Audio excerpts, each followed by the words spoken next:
Professor Ramesh Dixit, professor Nadeem Hasnain,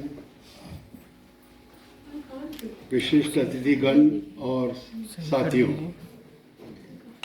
सही कर दीजिए। मैं जन विचार मंच के प्रति आभारी हूँ कि उन्होंने मुझे आज कॉमरेड अशोक गर्ग की स्मृति के संबंध में आज ये संवाद जो हो रहा है उसमें भाग लेने के लिए आमंत्रित किया है। सबसे पहले मेरी हिंदी इतनी अच्छी नहीं है तो माफ़ करना पड़ेगा, लेकिन मैं पूरी कोशिश करूँगा ये बात रखने के लिए। आज हमारे देश में जो राजनीतिक परिदृश्य है उसमें एक बहुत बड़ा बदलाव आया है। भारतीय जनता पार्टी और आरएसएस के 11 साल के शासन के बाद जो गुणात्मक परिवर्तन आया है उसको अभी भी बहुत कम लोग पूरी तरह समझ पाए हैं। आज हमारे देश में एकाधिकार का पूरी तरह स्थापना हो चुकी है और भारतीय जनता पार्टी आरएसएस का जो प्रभुत्व है हमारे राजनीतिक व्यवस्था में वो कायम हो चुका है और उसमें अगर हमारे लोकतंत्र के दृष्टि से देखा जाए तो अभी अधिनायकवाद पूरी तरह जम गया है हमारे राजनीतिक व्यवस्था में। दूसरा, हिंदुत्व के जो विचारधारा है वो विचारधारा को हमारे देश के शासक वर्ग पूरी तरह ग्रहण किया है। और तीसरा, हमारे देश में जो सेक्युलरिज्म का जो कुछ ढांचा रहा वो भी खत्म हो रहा है। और चौथा, इस अधिनायकवाद के माध्यम से हमारे देश में जो कुछ संघवादी ढांचा था संविधान में वो भी खत्म हो रहा है। तो ये कुल मिला के देखा जाए तो हमारे संविधान में जो 3 बुनियादी सिद्धांत थे, लोकतंत्र का, धर्मनिरपेक्षता का और संघवाद का, ये तीनों सिद्धांत इतनी कमज़ोर हो चुका है या वो इरोड हो चुका है कि संविधान का फॉर्मल स्ट्रक्चर, औपचारिक जो रूप है वो है, लेकिन उनके जो एसेंस है वो खत्म हो रहा है। तो ये 4 बातें जो मैंने रखा,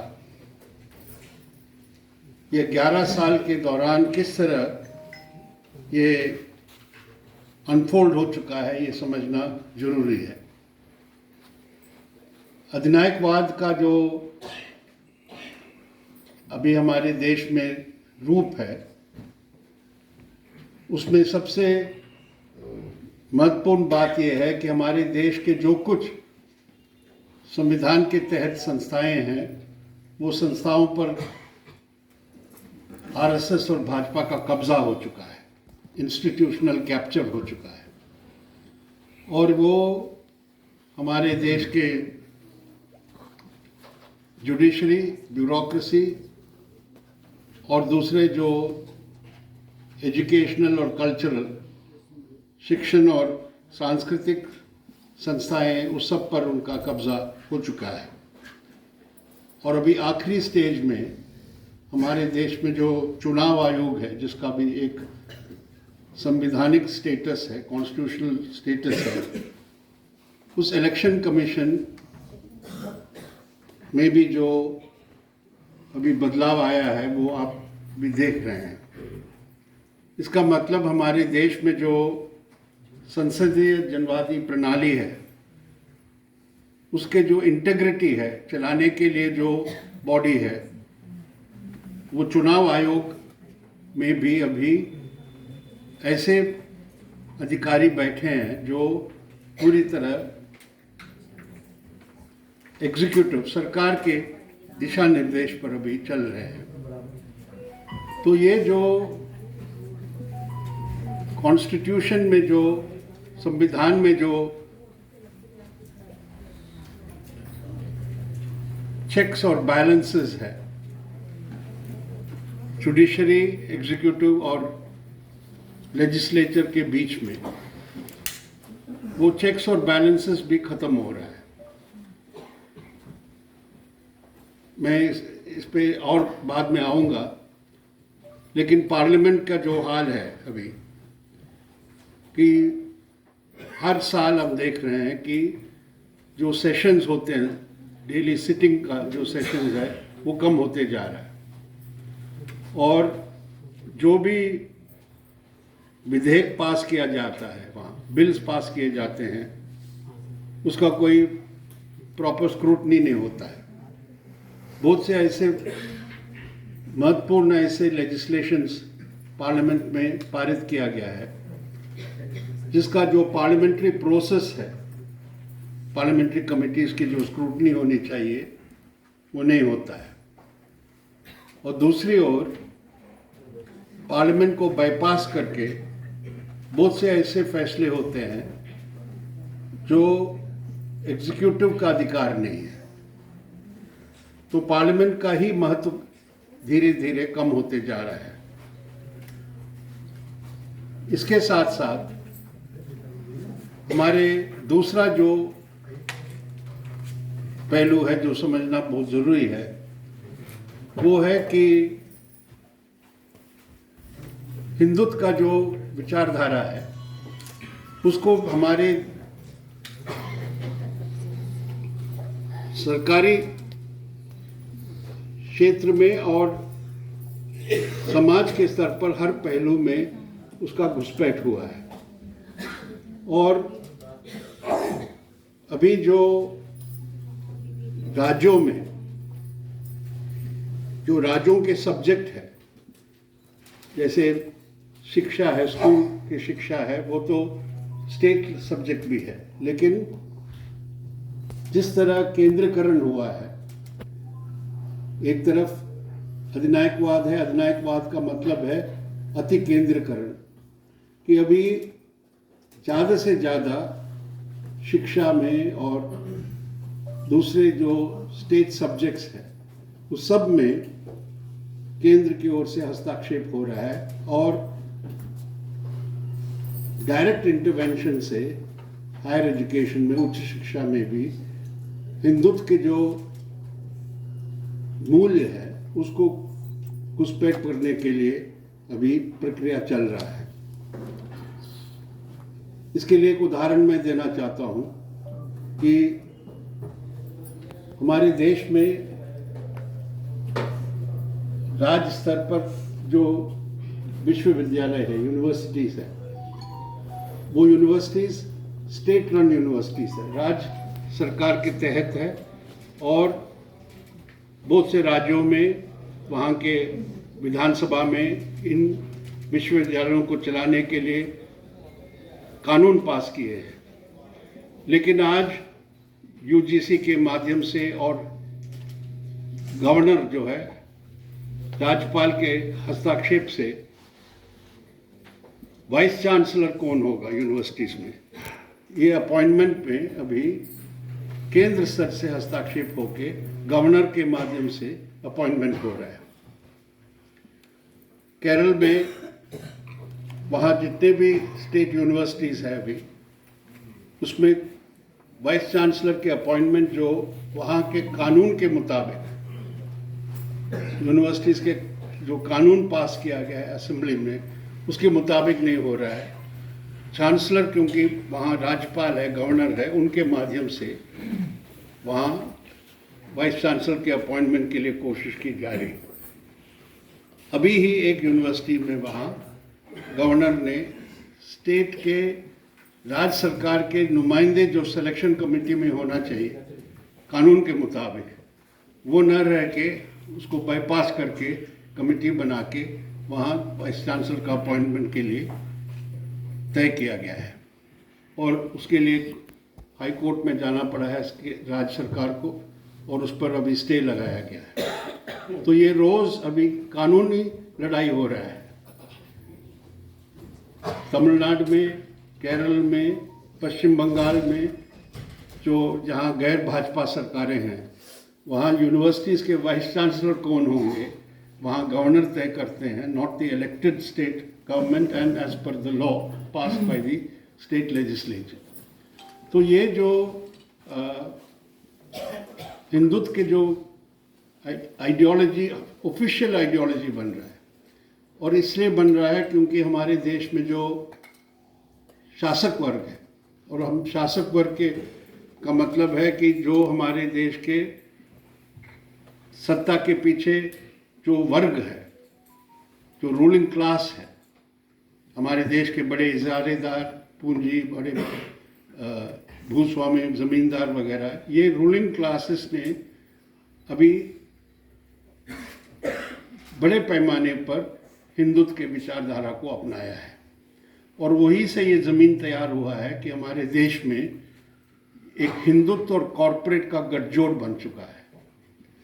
ये गठजोड़ ही सबसे ताकत या बल देते हैं हमारे देश की आज की सरकार के लिए, क्योंकि कॉरपोरेट्स का मतलब क्या है, हमारे देश के इजारेदार जो पूंजीपति है, उनको ये पिछले 11 साल में जितना नीतियों से फ़ायदा मिला है, प्रो कॉरपोरेट पॉलिसीज से, आज़ादी के बाद इस तरह कभी भी हमारे देश के इजारेदार पूंजीपतियों को इतना फ़ायदा नहीं मिल चुका है। अभी हमारे देश में रिजर्व बैंक के डिप्टी गवर्नर था अरिजित पटेल, उन्होंने 2 साल पहले एक स्टडी, उनको तो हटाया गया डिप्टी गवर्नरशिप से, उन्होंने एक पेपर तैयार किया है जिसमें उन्होंने ये विश्लेषण किया है कि हमारे देश में 5 बड़े बिजनेस कॉन्ग्लोमरेट्स हैं, बड़े घराने हैं जो उभर के आए हैं, जिनका अभी हमारे उद्योग और सर्विसेज में एकाधिकार कायम हुआ है, मोनोपोली कायम हुआ है। वो 5 है अंबानीज, अदानीज, टाटास, कुमार मंगलम बिरलास एंड आरसेल, और ये मित्तल, एयरटेल का मित्तल। ये 5 बड़े बिजनेस घरानों का हमारे देश के टोटल बिजनेस एसेट्स जो है, इंडस्ट्रियल एसेट्स है, उनका 1/4 उनके हाथ में है अभी। तो ये मोनोपोली कॉन्सेंट्रेशन जो है, और ये मोनोपोली कॉन्सेंट्रेशन आप देखेंगे, इसके बारे में अगर कोई सोशियोलॉजिकल स्टडी करेंगे, एक आध लोगों के बारे में हमें डायरेक्ट पता है, जैसे टाटास में है कि वो लोग फुल्ली, आप उनसे बात करेंगे तो वो सिर्फ हमारे देश के प्रधानमंत्री के सपोर्टर नहीं है, मोदी के समर्थक नहीं है, वो नागपुर खुद गए हैं, आरएसएस हेडक्वार्टर्स में जाके वहाँ भागवत जी से मिलके सपोर्ट डिक्लेयर किए हैं, उसमें इंक्लूडिंग रतन टाटा भी नहीं है, रतन टाटा खुद गए थे। तो ये हमारे देश के बिग बिजनेस जो है, उनका जो पार्टनरशिप है अभी आरएसएस के साथ और हिंदुत्व के साथ, इसका बहुत प्रोफाउंड असर होने वाला है, क्योंकि पूरे रिसोर्सेस हमारे देश के जो बड़े पूंजीपतियों के हाथ में जो साधन है, वो आरएसएस और बीजेपी के डिस्पोजल पे है। और ये समझने की ज़रूरत है कि ये जो मॉडल है, जो कहते हैं कि हम विकसित भारत बनाएंगे 2047 तक, 2047 तक we will be a developed country, ये इनका जॉइंट प्रोजेक्ट आरएसएस और हमारे देश के बड़े कॉरपोरेट्स का, और पूरी तरह हमारे देश के आर्थिक जो ढांचा है वो इसी मॉडल पर जब विकसित करने के लिए वो अभी आगे बढ़ रहे हैं। तो इसका असर जो है, इस मॉडल का असर हम अभी देख सकते हैं कि Bharat has become the most unequal, one of the unequal countries in the world. आर्थिक असमानता के स्तर से देखा जाए तो जो आंकड़े अभी 2 साल पुराना है, मेरे ख्याल में और भी बढ़ गया होगा असमानता, लेकिन 1% हमारे देश के जो टॉप प्रतिशत की आबादी है उनके हाथ में 40% से ज़्यादा देश की संपत्ति उनके हाथ में केंद्रित हो चुका है। तो ये मॉडल जो बना है वो आगे बढ़ेगा तो हमारे देश में और असमानताएं बढ़ेगी, और हमारे देश के जो वर्किंग क्लास है, किसान है, खेती और मजदूर है, और दूसरे जो शोषित तबके हैं, उनके हालात और भी खराब होने वाला है, कंडीशंस और भी खराब होने वाला है। तो ये तीसरा जो पहलू है, ये 11 साल के बाद की बात जो करते हैं, तो उसमें ये संघवादी ढांचा जो आज जिस पर बहुत बड़ा हमला है, उसमें उत्तर प्रदेश में जो आप लोग रहते हैं, यहाँ ये संघवादी ढांचा या स्टेट्स के अधिकार के बारे में ज़्यादा लोगों में चेतना नहीं है, क्योंकि हमेशा यही कहा गया है कि ये तो उत्तर प्रदेश तो पूरे भारत का केंद्र है।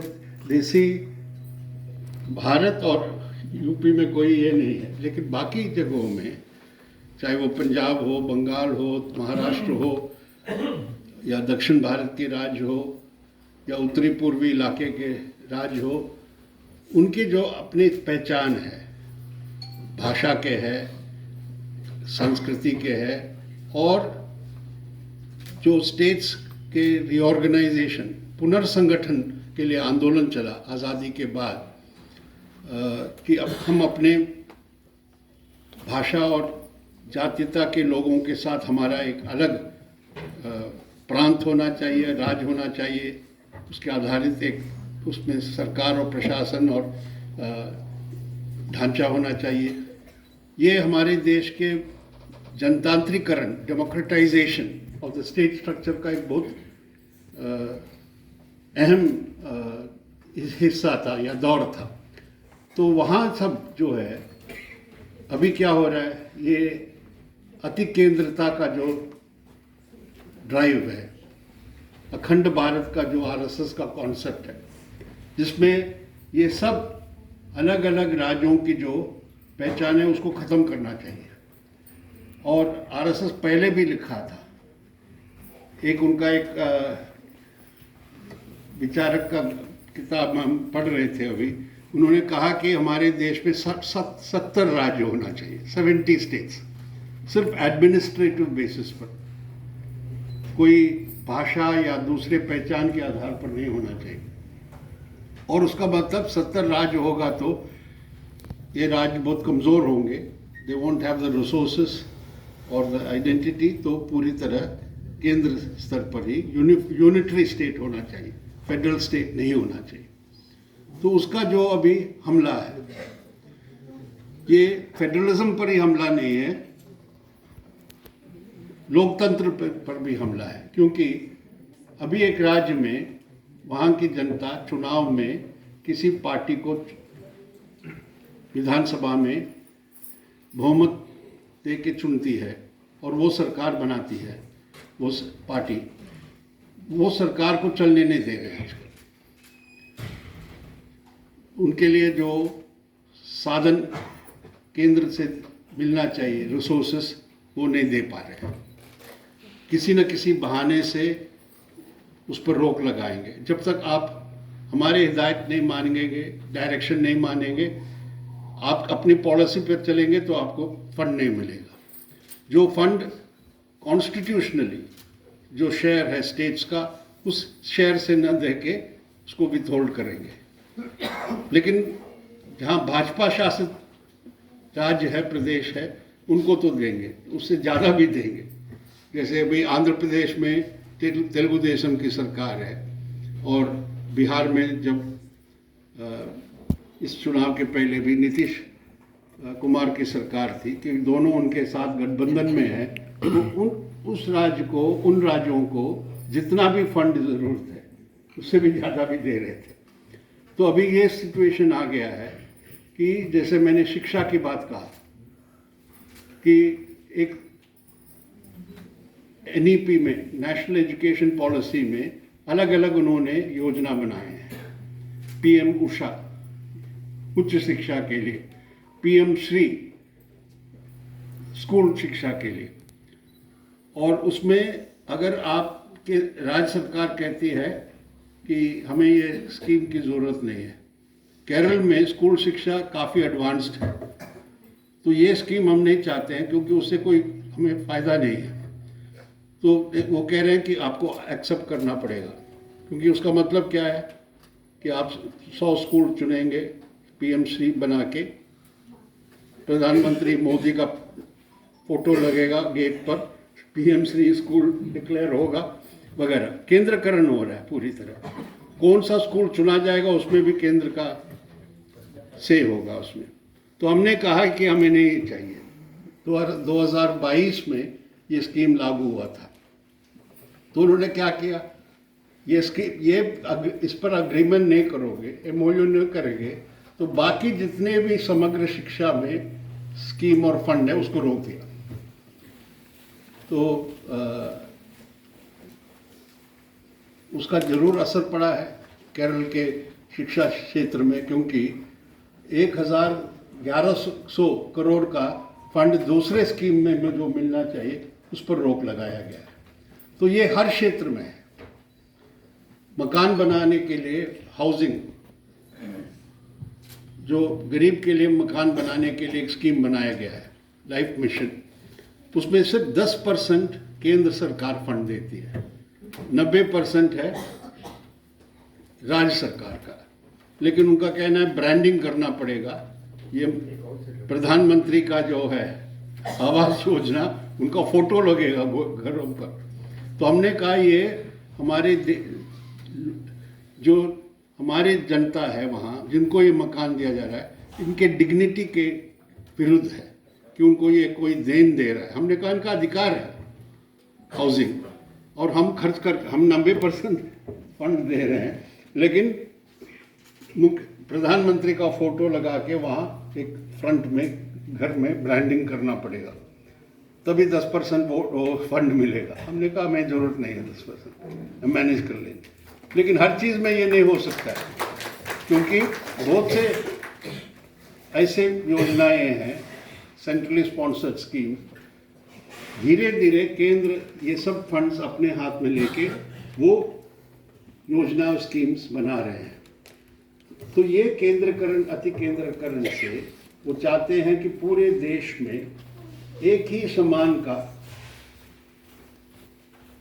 जो पहले RSS का स्लोगन होता था, 1 नेशन 1 कल्चर 1 लैंग्वेज, उसको ट्रांसलेट कर रहे हैं। और eventually they want only 1 party, वो भी है 1 लीडर या 1 पार्टी। तो ये कॉन्सेप्ट जो है आज ये अधिनायकवाद और अति केंद्रीकरण के माध्यम से अभी लागू किया जा रहा है। और RSS के हिंदुत्व का जो लक्ष्य है, अभी RSS का 100 साल का अभी उनका वर्षगांठ वो मना रहे हैं, 100 years of RSS। हिंदू राष्ट्र कायम करने का। तो वो हिंदू राष्ट्र कायम करने के लिए सरकारी और सत्ता के जो रिसोर्सेस है और मशीनरी है इसको इस्तेमाल कर रहे हैं। और उससे और ख़तरनाक है कि समाज के अंदर ज़मीनी तौर पर परमानेंट एक कम्युनल डिवाइड स्थापित कर रहे हैं। सांप्रदायिक जो ध्रुवीकरण और विभाजन है उसको स्थापित कर रहे हैं। पहले हम देखते थे, अगर आप 50 और 60 और 70 के पिछले शताब्दी के सदी के आप पूरे एनालिसिस और स्टडीज देखते थे सांप्रदायिकता के बारे में, तब आप देख सकते हैं कि क्लियर कॉरलेशन होता था कि चुनाव आ रहा है, चुनाव के पहले कहीं दंगे हो जाते हैं ताकि इमीडिएट कोई कॉमनल पोलराइजेशन से उनको कुछ इलेक्टोरल गेन मिले, कोई फौरन चुनावी लाभ मिले। लेकिन वो ज़माना ख़त्म हो गया। अभी तो परमानेंट है, हर रोज़ हर समय 24 घंटे कोई ना कोई इशू होगा जिससे ये कम्युनल डिवाइड परमानेंट किया जाए। और वही सोच और वैचारिक जो समझ है वो हमारे संवैधानिक संस्थाओं में भी अभी घुसपैठ कर लिया है। हमने कहा संस्थाओं पर कब्जा करने का जो प्रक्रिया चल रहा है उसका रोज हम उदाहरण देख सकते हैं। अभी उत्तर प्रदेश में ही 2 हाईकोर्ट के टिप्पणी या निर्णय पर मैं बताना चाहता हूँ। एक तो इलाहाबाद हाईकोर्ट ने अभी मेरे ख्याल में बिजनौर से एक केस आया था, किसी को अरेस्ट किया गया था, वो मुस्लिम था, तो उनके भाई ने एक पोस्ट किया कि इनके गिरफ्तारी से मेरे भाई को खतरा है और इनके ऊपर जो इल्ज़ाम लगाया गया है उनको लिंच भी किया जा सकता है। उन्होंने पोस्ट किया तो उस पर केस फाइल किया गया है भाई पर। तो इलाहाबाद हाई कोर्ट में वो ये एफआईआर को क्वाश करने के लिए अपील में आया। तो वहाँ इलाहाबाद हाई कोर्ट में कहा गया कि पोस्ट में डायरेक्ट कोई रेफरेंस नहीं है कोई धर्म के बारे में, लेकिन हिडन मीनिंग हो सकता है इसे, जिससे सांप्रदायिक तनाव पैदा किया जा सकता है। तो ये हम रिजेक्ट करते हैं, क्वाश नहीं करेंगे। कि कहना कि मेरे भाई विक्टिम हो सकता है, टारगेट हो सकता है और उसको लिंच किया जा सकता है, तो कहने से इसका मतलब already you are directly making a charge. तो उसके लिए एफआईआर को अपहोल्ड किया गया है। उसी तरह भाई छत्तीसगढ़ हाईकोर्ट में वहाँ 8 गांवों में जो आदिवासी गांव है वहाँ बोर्ड लगाए गए हैं कि ईसाई जो पुरोहित है, पास्टर्स कहते हैं, या कोई कन्वर्टेड क्रिश्चियन है आदिवासी, वो गांव में प्रवेश नहीं कर सकते हैं, उन पर प्रतिबंध लगाया गया है। तो 2 लोग गए हैं छत्तीसगढ़ हाई कोर्ट में इसके खिलाफ अपील करते हुए कि ये इस तरह के बोर्ड लगाना गलत है, इसको हटाया जाए। तो सरकार के ओर से पब्लिक प्रोसिक्यूटर ने कहा, डिफेंड किया कि उन्होंने कहा इसका पूरे अधिकार है, वहाँ के आदिवासियों को का धर्म परिवर्तन करने के लिए जा रहे हैं, वहाँ तनाव पैदा होगा, ये होगा, इसलिए बोर्ड ठीक है। कोर्ट ने भी उसको सही ठहराया कि अगर वो जाते हैं तो धर्म परिवर्तन करने के लिए संभावना है, खतरा है, इसलिए ये नहीं होना चाहिए। तो जो एंटिसिपेट करेंगे ये कोई जाने से यही करेंगे, तो जुडिशरी भी यही इस तरह के पोजीशन आज ले रहे हैं। तो मेरा कहना ये है कि हमारे देश के कॉन्स्टिट्यूशन में सेक्युलरिज्म भी एक बेसिक फीचर है, according to the basic feature judgement of the supreme court. तो ये बेसिक फीचर भी आज बेसिक फीचर नहीं रह गया है। और फंडामेंटल प्रिंसिपल नहीं रह गया है। तो ऐसी परिस्थितियों में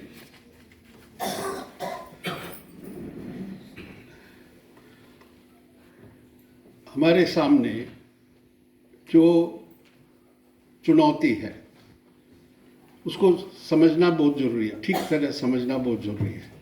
ये कोई एक पार्टी का एकाधिकार कायम करना ही तक सीमित नहीं है, वन पार्टी रूल। एक ज़माने में इमरजेंसी के पहले हम कहते थे कांग्रेस पार्टी एक पार्टी का एकाधिकार कायम करने के लिए कोशिश कर रहे हैं, लेकिन ये कोई पार्टी दृष्टिकोण से नहीं देखना चाहिए। इससे भी और बुनियादी तरीके से हमारे देश में जो आज़ादी के बाद एक सेक्युलर डेमोक्रेटिक रिपब्लिक हमने निर्माण किया और कॉन्स्टिट्यूशन उसके मुताबिक बनाया गया है, उसको पूरी तरह बदलने के लिए कोशिश है। और इसमें राजनीतिक पहलू है, इसमें सांस्कृतिक पहलू है, इसमें सामाजिक पहलू है और वैचारिक पहलू है, सब चीज़ें हैं। इसको सबको मिला के देखने से ही हम आज हमारे सामने जो चुनौती है उसको हम समझ पाएंगे। इस चुनौती को सामना करने के लिए अभी तक हम जो प्रयास किए हैं या कोशिश करते आए हैं वो अधूरा रहा है या पूरी तरह हम समझ के नहीं कर पाए हैं। हमारे देश के जो विपक्ष में जो सेक्युलर पार्टियां हैं, जो लेफ्ट पार्टीज को छोड़ के बाकी जितने भी सेक्युलर विपक्षी पार्टियां हैं, वो भाजपा और आरएसएस को काउंटर करने के लिए चुनावी मैदान में ही उसको काउंटर करने के लिए प्रयास करते हैं। उनका मेन फोकस वही है कि चुनाव के टाइम भाजपा को कैसे हराया जाए और उसके लिए क्या हम टैक्टिक्स बनाएं, क्या क्या हम रिसोर्सेज गैदर कर सके। ये पूरी हमारी फोकस रहा है, पूरा फोकस रहा है। लेकिन भाजपा आरएसएस का जो अभी जो शक्ति है या ताकत है और जो प्रभुत्व उन्होंने कायम किया है, उसको चुनावी मैदान में ही आप लड़के हरा नहीं पाएंगे, क्योंकि उन्होंने जिस तरह समाज में ये राजनीतिक और वैचारिक प्रभाव कायम किया, जमाया है, उसको सिर्फ चुनावी मैदान में ही आप फाइट करके लड़के उसको आइसोलेट और डिफीट नहीं कर पाएंगे। ये पहला एक हमें एक क्रिटिकल ऑब्जर्वेशन करने की ज़रूरत है। दूसरा, वामपंथी पार्टियां जो है, वामपंथी पार्टियां खास तौर पर हमारे देश के मेहनतकश जनता की आर्थिक समस्याएं, उनके जो रोटी रोजी के जो समस्याएं हैं, उनके जो वेजेस की समस्याएं हैं वगैरह, उन सवालों को लेके संघर्ष करते हैं। वो मैदान में जाके, लोगों के बीच में जाके उनको मोबिलाइज करके संघर्ष करते हैं। और वामपंथी पार्टियों में भी आमतौर पर ये समझ रही है कि लोगों को इस तरह लामबंद करके, संघर्ष में उतार के, उनको सरकार की नीतियों के खिलाफ उतार के हम सरकार के खिलाफ और शासक पार्टी के खिलाफ एक पॉलिटिकल फोर्स तैयार कर पाएंगे और उस तरह उनको फिर चुनाव में हराया भी जा सकता है अगर हम लोगों को इस तरह मोबिलाइज करें। लेकिन ये भी अप्रोच या दृष्टिकोण में कमी है या कमजोर त्रुटि है। अभी तक ये 11 साल के अनुभव बताता है कि जितना भी आप मजदूरों के या किसानों के या दूसरे मेहनतकश तबकों के मांगों के लिए लड़ेंगे, संयुक्त संघर्ष चलाएंगे, व्यापक आंदोलन करेंगे, जब तक ये आंदोलन और संघर्ष आरएसएस और बीजेपी के राजनीतिक वैचारिक मुद्दों के खिलाफ भी संघर्ष नहीं होता है,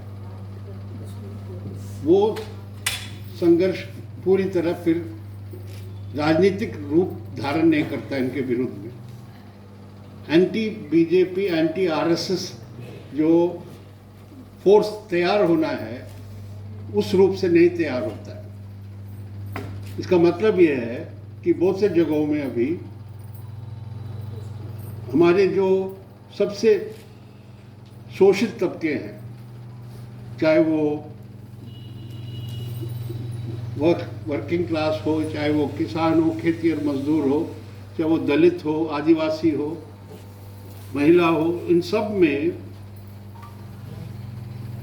ये हमें मानना पड़ेगा कि आरएसएस और बीजेपी का राजनीतिक और वैचारिक प्रभाव ऑलरेडी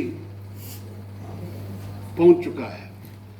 और बहुत से जगहों में जब हम मजदूरों के और किसानों के संघर्ष करते हैं, उनके आर्थिक सवालों पर, वो संघर्ष में वो आते हैं, शामिल होते हैं, लेकिन उनका राजनीतिक सोच और चेतना बदला नहीं है।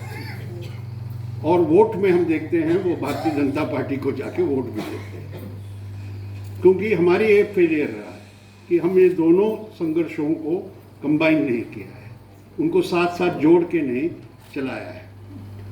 तो हम अपने ट्रेड यूनियन के कॉमरेड्स, बहुत से कॉमरेडों को हमने पूछा है, जहाँ हमारे ट्रेड यूनियन का काफ़ी इन्फ्लुएंस है, कि वही मजदूरों के बस्तियों में आप कभी भी कुछ ट्रेड यूनियन मुद्दों के अलावा कोई भी सामाजिक और सांस्कृतिक और वैचारिक मुद्दे उठाए हैं या कोई एक्टिविटी करें, ये थ्योरेटिकल और आइडियोलॉजिकल एक्टिविटी नहीं, लेकिन सोशल और कल्चरल एक्टिविटी ट्रेड यूनियंस क्यों नहीं करते? वर्कर्स के बस्ती है, उनके परिवार वहाँ हैं, वहाँ रहते हैं। आप फैक्ट्री में जाके, फैक्ट्री फ्लोर में वो ट्रेड यूनियन संघर्ष करते हैं, लेकिन बस्तियों में वो आरएसएस और बीजेपी के तमाम जो गतिविधियां हैं, जैसे आरएसएस के महिलाओं के लिए बहुत से वो एक्टिविटीज, गतिविधियां करते हैं। ये हमने देखा अभी केरल में इस बार लोकसभा चुनाव में हमने देखा कि कुछ जगहों में जहां बीजेपी नहीं है, बीजेपी पार्टी नहीं, चुनाव के टाइम उस पोलिंग बूथ के अलावा आसपास कोई उनके प्रचार नहीं हुआ है, स्क्वाड्स नहीं गया है, हाउस टू हाउस कैंपेन नहीं रहा है, लेकिन जब बैलेट बॉक्स खुला तो 150-200 वोट मिला है, जहाँ बीजेपी गायब है। फिर हमने और गहराई से देखा तो वहाँ के महिलाओं को उन्होंने इकट्ठा करके मंदिर, जो मशहूर मंदिर है, इम्पोर्टेंट मंदिर में ले गए बसों में, और उनके साथ कंटिन्यूस कांटेक्ट में रहा है, बीजेपी के प्लेटफॉर्म से नहीं। तो इसका मतलब क्या है कि उनके सामाजिक, वैचारिक, सांस्कृतिक जो कुछ काम है आरएसएस का, उसको काउंटर करने के लिए, मुकाबला करने के लिए हमारा कोई ऑल्टरनेटिव नहीं रहा है। तो ये जो अभी हमारी जिम्मेदारियां क्या है इसमें, इस पर अगर हम विचार करेंगे तो ये बहुत ज़रूरी बनता है कि पहले जो सेक्युलर विपक्षी पार्टियां हैं, जो गैर लेफ्ट पार्टियां हैं, उनको ये समझना चाहिए कि सिर्फ चुनावी टैक्टिक से आप बीजेपी को अलग थलग नहीं कर पाएंगे। अभी बिहार के चुनाव के बारे में बहुत से चर्चाएं हो रही हैं, उस पर मैं नहीं जाना चाहता हूँ, लेकिन जितना थोड़ा बहुत मुझे पता है, SIR वोटर लिस्ट का बात छोड़ दीजिए, उसका भी अभी हम कुछ विश्लेषण कर रहे हैं, जिससे ये दिखाया जा रहा है कि जहाँ सबसे ज़्यादा वोटर लिस्ट में डिलीशन हुआ है, कटौती हुआ है, और जहाँ एडिशन भी हुआ है, उसमें कोई कॉरलेशन ज़्यादा नहीं है बीजेपी के सफलता और हार में। तो ये मुख्य कारण नहीं हो सकता। लेकिन बाकी चीज़ों में चुनावी टैक्टिक्स ही समझ लीजिए, जो जातीय समीकरण और गठजोड़ करने का सवाल है, उसमें भारतीय जनता पार्टी सबसे आगे रहा है बिहार में। उसके लिए हमारी पार्टी जहाँ चुनाव लड़े हैं, झारखंड से हमने वहाँ से डिटेल लिया किस तरह वो ऑपरेट किए हैं। चुनाव मशीनरी में आपके उत्तर प्रदेश से सैकड़ों हजारों लोग गए हैं आरएसएस बीजेपी के वहाँ, और सिर्फ 1-2 हफ्ते चुनाव के कैंपेन के लिए नहीं है, वो गए हैं 2 महीने पहले बैठे, 6 हफ्ते पहले जाके वहाँ उनको बताया कहाँ जाना चाहिए, किस एरिया में, वहाँ के जो सोशल कॉम्पोजिशन देके उस तरह के लोगों को भेजा है, और वो 2 महीने से वहाँ रोज़ रिपोर्ट भेजते। तो ये सब टैक्टिक्स जो वो करते हैं, you cannot match those tactics. तो सिर्फ चुनावी टैक्टिक से आप उनको हराने नहीं जा सकता। तो इसलिए रोज़मर्रा लोगों की जो दैनिक जीवन में समस्याएं, इश्यूज है, उसमें लोगों को इकट्ठा करना, उनके बीच में काम करके, संघर्ष करके, आंदोलन करके उनको जो जोड़ने की बात है, नामबंद करने की बात है, वो ये पार्टियां नहीं करते हैं। ये हमारी आलोचना है, क्योंकि हम कर रहे हैं, लेकिन हम तो बहुत सीमित फोर्स है। जब तक ये बड़ी पार्टियां, उत्तर प्रदेश में समाजवादी पार्टी है जैसे, या दूसरे हर राज्य में बहुत से ऐसे बड़ी बड़ी पार्टियां हैं, लेकिन वो सिर्फ चुनावी फोकस में, चुनावी दृष्टिकोण से ही टैक्टिक्स बनाते हैं। दूसरी तरफ जो मैंने कहा लेफ्ट पार्टीज के लिए, ये बहुत अभी अत्यंत जरूरी बन गया है हमारे लिए कि हमें जिस क्षेत्र में हम समझते हैं कि हमें हस्तक्षेप करना ही नहीं चाहिए, उसमें हस्तक्षेप करना पड़ रहा है। और सांस्कृतिक क्षेत्र की बात मैं ही कर रहा हूँ, लेकिन धार्मिक क्षेत्र में भी केरल में जैसे हमारे अभी आप कह सकते हैं वामपंथी पार्टियों का 35 से 40% वोट बेस है, वो कम नहीं होगा, हमेशा 35-40% रहेगा। लेकिन ये 35-40% जो हमारे जन आधार है, उसमें 80-90% लोग हैं जो अपने धर्म में विश्वास रखते हैं, चाहे वो हिंदू हो, मुस्लिम हो, ईसाई हो। वहाँ 3 बड़े धार्मिक ग्रुप्स हैं, आप जानते हैं। तो अभी तक हमारे लेफ्ट का पोजीशन रहा है, ये तो आपकी निजी बात है, हम उस क्षेत्र में कभी हस्तक्षेप नहीं करेंगे। सिर्फ ये है कि आपके अधिकार, अगर कोई आपको वंचित करने की कोशिश कर रहे हैं, अपने धार्मिक जो अधिकार हैं उस पर हम, माइनॉरिटी हो कोई भी हो, उसका डिपेंड करेंगे, लेकिन बाकी चीज़ों में हम हस्तक्षेप नहीं कर रहे हैं। तो ये पोजीशन लेने के बाद अभी हमें महसूस हुआ है कि केरल जैसे देश में, प्रदेश में, जहाँ सेकुलरिज्म बहुत मजबूत है, लोगों की चेतना में भी हम देख रहे हैं कि धीरे धीरे आरएसएस और बीजेपी का प्रभाव बढ़ रहा है। और वो कैसे बढ़ रहा है? बहुत से मंदिरों का कब्जा आरएसएस के हाथ में है।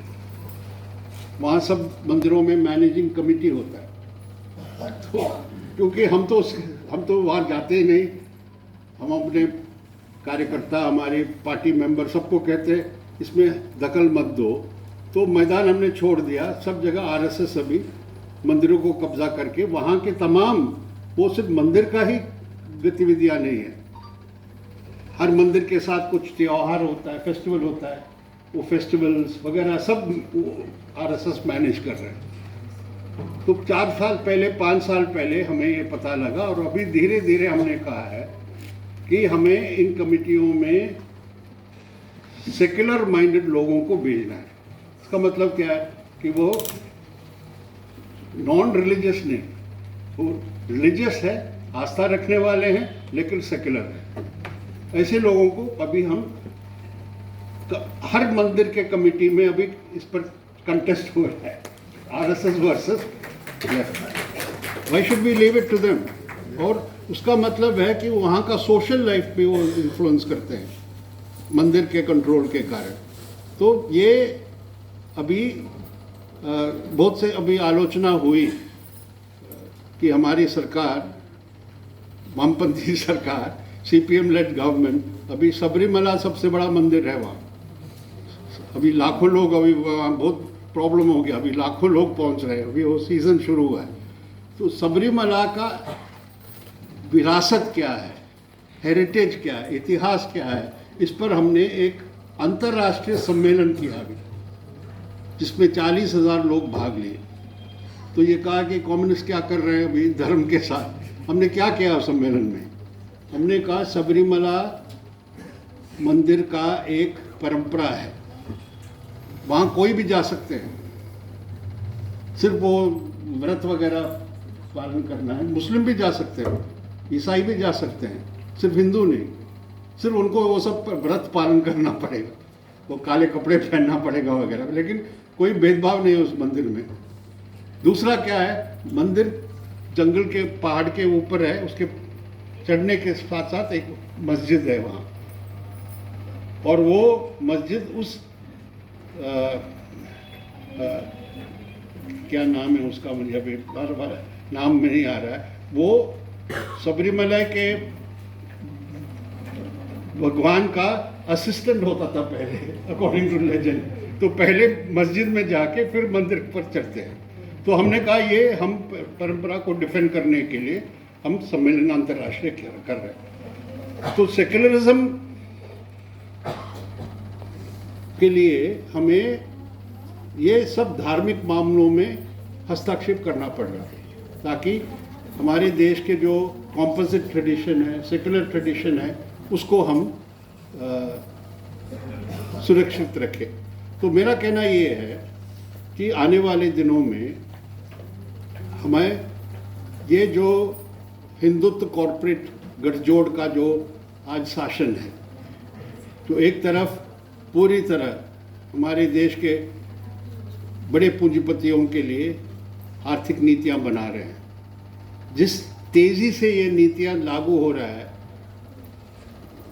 आप हमारे झारखंड में, छत्तीसगढ़ में, मध्य प्रदेश और उड़ीसा, इन वहाँ के आदिवासी इलाकों में जाके देखिए कि जिस तरह पूरी तरह आदिवासी इलाकों में, जंगल का इलाका मतलब आदिवासियों का इलाका, माइनिंग के लिए खोल दे रहे हैं कॉर्पोरेट्स के लिए, उसका विस्थापन हो रहा है पूरी तरह।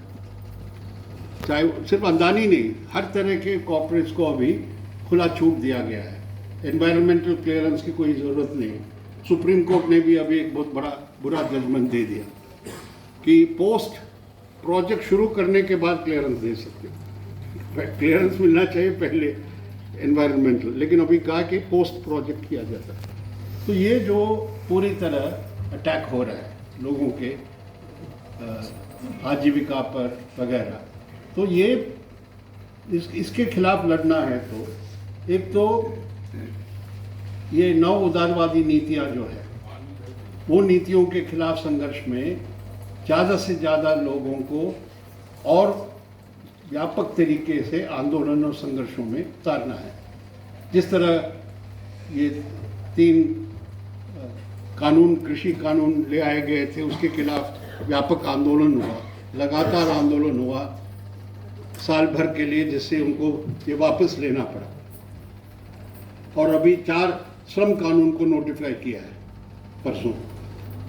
ये श्रम कानून पूरी तरह आप देखेंगे, अगर कॉर्पोरेट मीडिया में स्वागत किया गया है, क्योंकि उससे कह रहे हैं कि अभी ये कानून ख़त्म हो गया, पुराने कानून, उससे हमें छुटकारा पा गया है। भी छटनी भी कर सकते हैं, फायर एंड फायर कर सकते हैं, सब चीज़ें हो सकता है। तो इसके खिलाफ अभी दोबारा नए सिरे से हमें आंदोलन और संघर्ष करना पड़ेगा। तो ये आम जनता के जितने भी मसले हैं, रोजगार का हो, शिक्षा का हो, स्वास्थ्य का हो, जो बेसिक रिक्वायरमेंट्स है, जो उनके राइट्स है, उसके लिए लड़ाई, और उस लड़ाई के साथ साथ अभी हमारे जो इस गठजोड़ का अटैक्स है, हमला है, उसके प्रति हमारा सिर्फ डिफेंसिव है।